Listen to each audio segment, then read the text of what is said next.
یہ سارا صرف محبوب کی دلجوئی کے لیے سیر کرایا، ہم نے سیر کرایا کہ حبیب وہ جن بستیوں میں پہلے رہا کرتے تھے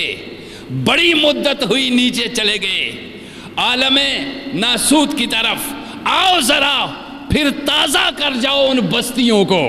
کہ آپ کے آنے سے ان جنتوں میں بھی بہار آ جائے گی، آپ کے آنے سے یہ اداس سا عرش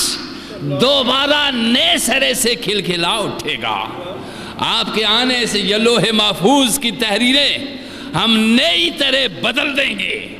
ہم اس میں نئی تقدیریں لکھیں گے، ہم اس میں نئی کائناتیں بسائیں گے اور ہم اس میں نئے عمر ڈالیں گے۔ پروردگار عالم نے فرمایا سبحان الذی یسرا، پاک ہے وہ جس نے سیر کروائی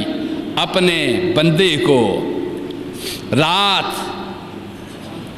راتوں رات کا سفر اس لیے طے کیا کہ روحانی سفر ہمیشہ رات کو طے کیا جاتا ہے، روحانی سفر ہمیشہ رات کو طے کیا جاتا ہے، رات کو اس لیے طے کروایا جاتا ہے یہ سفر کہ رات کو اس سفر کی صداقتیں کوئی سمجھتا ہے، اس سفر کی حکمتیں کوئی سمجھتا ہے، اور رات کی نیند کو کوئی قربان کرتا ہے، اور رات کو محبوب کی خاطر کوئی جاگتا ہے۔ رات کو سیر کروانے کا مقصد یہ تھا تاکہ پتہ چل جائے کہ ایک میں ہوں گا، ایک میرا حبیب ہوگا، اور ایک اس کی خاطر بنائی گئی کائنات ہوگی، کوئی تیسرا نہیں ہوگا۔ ہم نے سیر کروائی، اور یہ سیر صرف اور صرف کیا تھی؟ لِنُرِيَهُ مِنْ آیاتنا، میں اپنی وہ کائناتی بستیاں دکھانا چاہتا ہا اپنے محبوب کو جو غیب کی صورت میں امت کو بتاتے رہے ہیں، جو میں بتاتا رہا۔ محبوب جنت ایسی ہے، جہنم ایسی ہے، عرش ایسا ہے، کرسی ایسی ہے، جبریل ایسے ہیں، فرشتے ایسے ہیں، لوح و قلم ایسے ہیں۔ محبوب یہ ساری چیزیں، جنت معلیٰ ایسی ہے، جنت الفردوس ایسی ہے، یہ سارا جو کچھ اللہ جبریل کے ذریعہ سے اپنے حبیب کو بتاتا رہا۔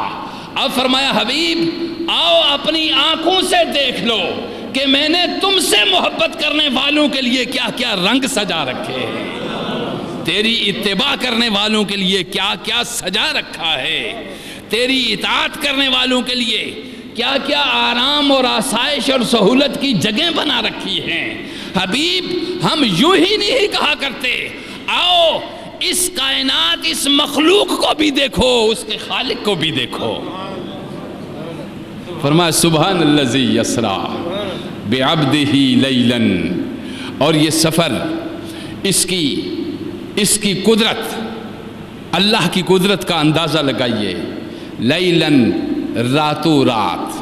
اور رات کے بھی تھوڑے سے حصے میں، اور یہ سفر کرانے کا مقصد سیر کرانا تھا،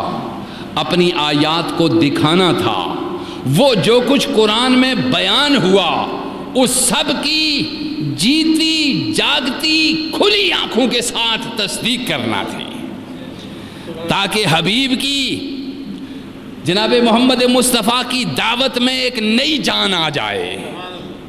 کہ پہلے اندیکھی حقیقتیں ہوا کرتی تھی بیان، اب دیکھی ہوئی حقیقتیں بیان کر رہے ہیں۔ پہلے غیب کی بات ہوتی تھی، اب مشاہدے کی بات ہے۔ فرمایا توجہ دیجئے، اسرا سیر کروائی،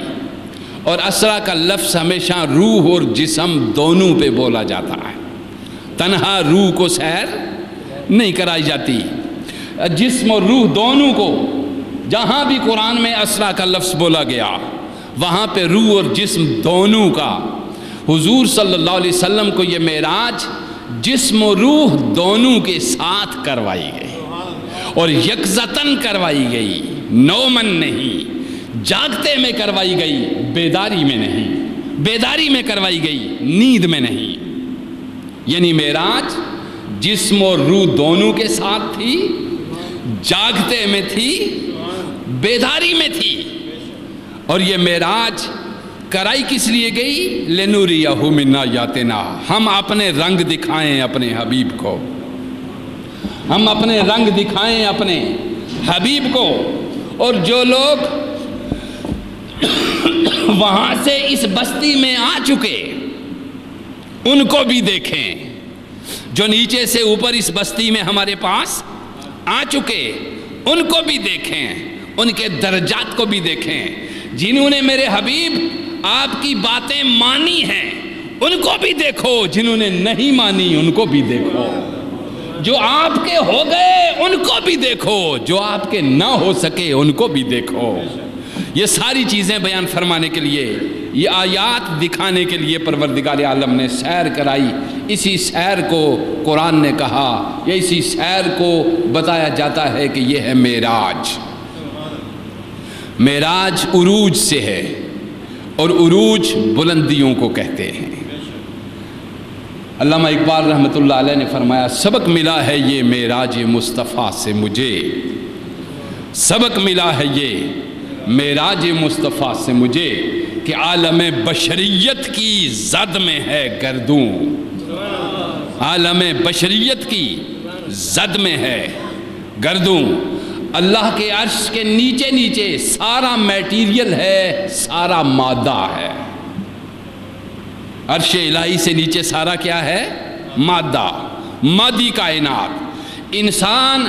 اپنے مادی کائنات جہاں تک ہے، اس مادی کائنات تک انسان اپنے جسم کے ساتھ، اپنے عقل کی روشنی میں، اپنے شعور کی روشنی میں ضرور پہنچے گا، ضرور پہنچے گا، ضرور وہاں تک جائے گا، مگر مصطفیٰ کا مقام اس سے کہیں بلند ہوتا ہے، اس سے کہیں بلند ہے۔ بشریت ایک بلند ترین مقام ہے حضور علیہ الصلوۃ والسلام کا، یہ بھی شان ہے حضور علیہ الصلوۃ والسلام کی، بشریت بھی حضور کی شان ہے، اور محبوبیت بھی حضور کی شان ہے، رسالت بھی حضور کی شان ہے، نبوت بھی حضور کی شان ہے، مگر عبدیت کی شان سب سے بلند تر شان، عبدیت، شان عبدیت سب سے بلند تر ہے۔ حقیقتیں شان عبدیت پہ کھلتی ہیں، حقیقتیں شان محبوبیت پہ کھلتی ہیں۔ تو فرما پاک ہے وہ جس نے سیر کرائی اپنے عبد کو راتوں رات مسجد حرام سے مسجد اقصیٰ تک، یا مسجد اقصیٰ کی طرف۔ کیوں؟ لِنُرِيَهُ مِنْ آیَاتِنَا، ہم اپنی آیات دکھائیں، اور لِنُرِيَهُ مِنْ آیَاتِنَا إِنَّهُ هُوَ السَّمِيعُ البصیر، کہ وہ میری آیات جو دیکھیں گے وہ پوری سماعت کی قوت کے ساتھ بھی دیکھیں گے، پوری بصارت کی قوت کے ساتھ بھی دیکھیں گے۔ ادھر میں بھی سمیع بصیر ہوں گا، ادھر میرا حبیب بھی سمیع بصیر ہوگا، وہ بھی ہر آہٹ کو سنے گا اور ہر منزل کو دیکھے گا، اور میرے بھی تمام کائنات میرے سامنے اسی سما بصر کی جھلکیاں ہیں، اور میری سماعت اور میری بصارت، میرا حبیب میری سماعت بھی ہے اور میرا حبیب میری بصارت بھی ہے۔ میں سنتا بھی حبیب کے کانوں سے ہوں اور میں دیکھتا بھی حبیب کی آنکھوں سے ہوں، وہ میرا سمیع۔